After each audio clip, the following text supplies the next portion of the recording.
La ville de Béni accueille de plus en plus les déplacés fuyant des atrocités de rebelles EDF. Certains sont cantonnés dans des centres de transit et vivent en calvaire suite au manque de nécessités primaires pour la survie. Pas assez de nourriture, pas d'eau potable, insuffisance de latrines et différentes maladies qui ravagent cette population vulnérable. La situation la plus difficile, c'est aux femmes, surtout celles qui sont enceintes, les enfants et des personnes de troisième âge. Au centre de transit d'Alpha par exemple, c'est dans une école où des 150 déplacés ont fui la guerre dans la région et vivent en désespoir et ne savent plus à quel sens s'y vouer. Pour cette dame par exemple qui a 9 enfants, explique son calvaire. J'ai 9 enfants. J'avais fui la guerre au niveau du secteur de Rwenzori. Moi et mes 9 enfants vivons un calvaire. Parmi ces 9, 2 seulement étudient difficilement car j'ai pas assez des moyens. Que le gouvernement nous vienne en aide car c'est trop compliqué par ici. Cette autre femme, venue de Tomabert, suite à un incursion EDF, son vécu quotidien dans ces centres de transit est un mystère. Elle parlait de la non-prise en charge gratuite des soins lorsque les enfants sont malades. Pour manger, c'est vraiment difficile pour moi et mes enfants. Même nos latrines sont remplies et ça nous procure maintenant des maladies que nous ne savons pas soigner parce qu'aucune prise en charge médicale.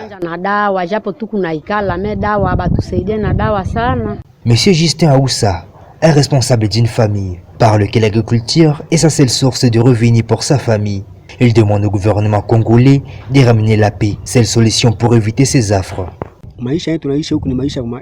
La vie que nous menons ici, c'est déplorable. Nous sommes habitués à l'agriculture et vu l'insécurité, nous sommes empêchés de les faire. Comment allons-nous vivre maintenant que le gouvernement nous vienne en aide pour décanter cette situation?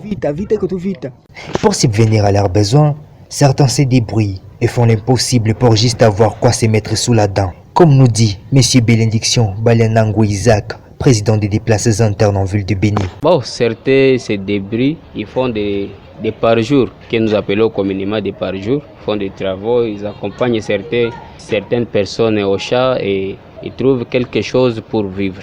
Mais la situation est compliquée parce qu'il y a des enfants qui dorment affamés et des familles qui font des repas sautés par jour.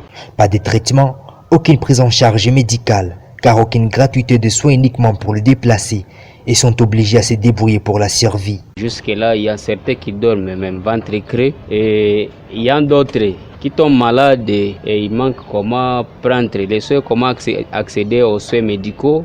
Par rapport aux finalistes et écoliers, des dispositions ont été prises pour qu'ils finissent sans quiétude. Notons que la ville de Béni compte plus de 18 000 déplacés de guerre venus des zones touchées par l'activisme de rebelles EDF qui endeuillent toujours la population.